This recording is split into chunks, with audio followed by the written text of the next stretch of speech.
Exposing false advertising article summary. Article written by Florian Bauman and Alexander Rasch.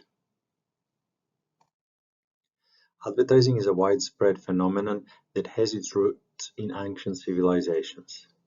During different periods, it took a different form, starting from papyrus, wall posters, newspapers, and catalogs to today's digital media.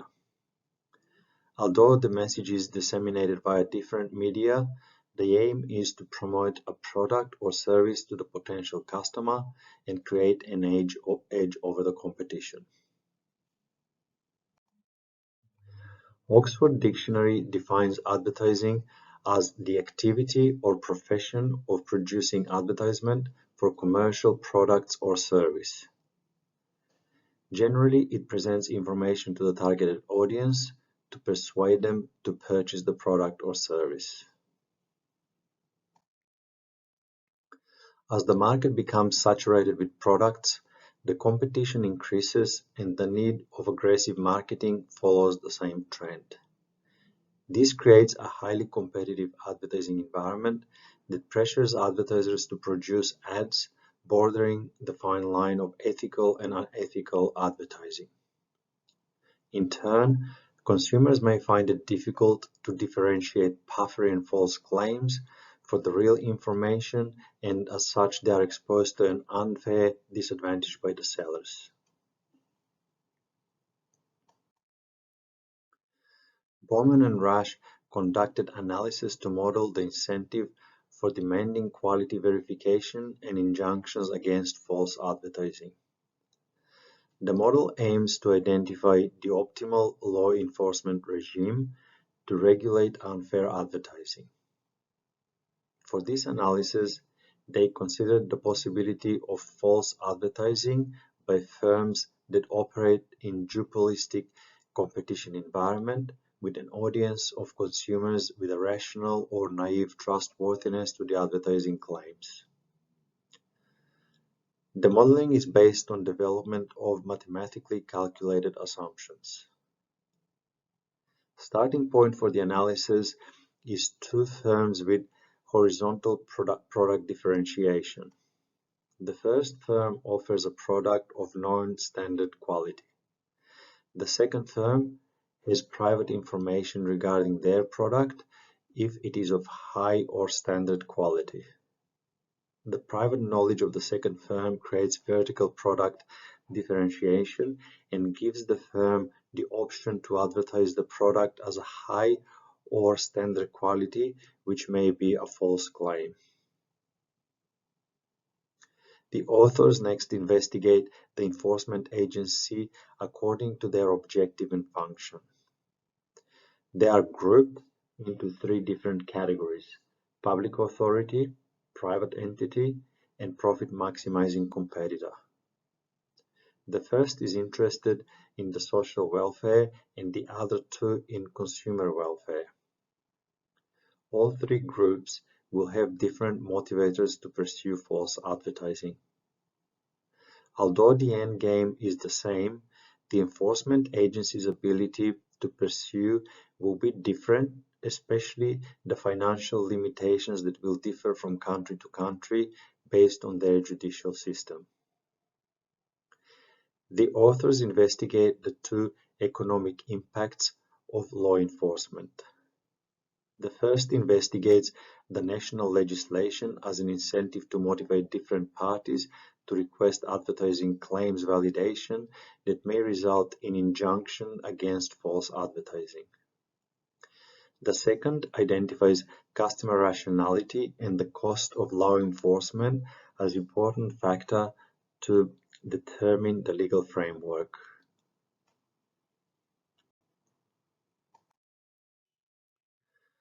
For the analysis, the authors adopted several modification assumptions that may directly impact the results. The model adopted the American cost allocation rule, under which each party bears its own cost, as it is adopted by the most of the European countries. Depending on the associated lawsuit cost and the outcome, this rule can impact the decision differently. Overall, the quantitative results will remain unchanged as the law enforcement agent and the welfare maximizing agency as a plaintiffs will have different targets and approaches that will balance the result. Furthermore, the modeling assumed only one law enforcement agency instead of multiple agencies. In many circumstances, it may be concluded that different law enforcement agencies may start proceedings. For this modeling, it is assumed that only the most aggressive agent will request advertisement quality assessment and their results will be final. The authors elaborated that the welfare maximizing agencies may be dominant in a market with a lower share of naive customers, while the narrow focus is dominant in a market with medium to high dominance of naive customers.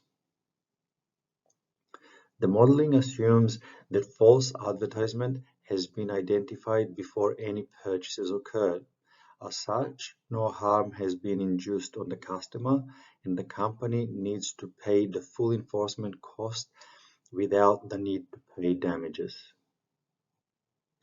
This model utilizes low instead of high-quality products. Considering that the lower quality products will attract more aggressive plaintiffs than the high-quality products, the plaintiffs will be less aggressive. This is in comparison with the corresponding profits generated by the two types of profit, equalizing the results.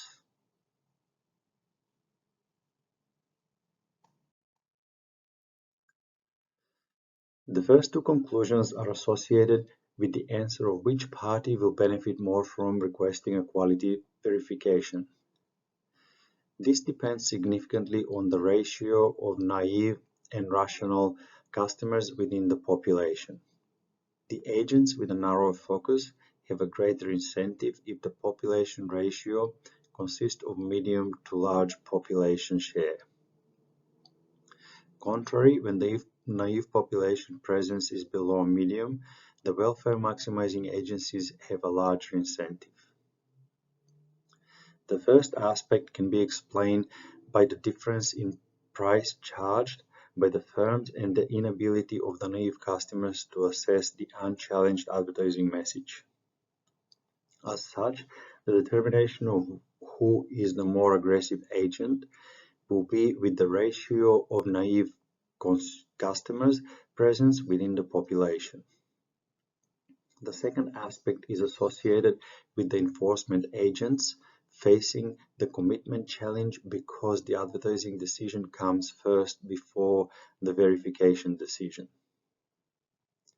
This suggests that a narrow focus will have a more aggressive approach than a welfare maximizing agency. The third conclusion is on the optimal law enforcement regime for gaining an unfair advantage through false advertising. Depending on the country's legal system, the results indicate that private enforcement may outperform public enforcement. The research further suggests that if the ratio of rational customers is greater than the welfare maximizing government agencies may perform reasonably well.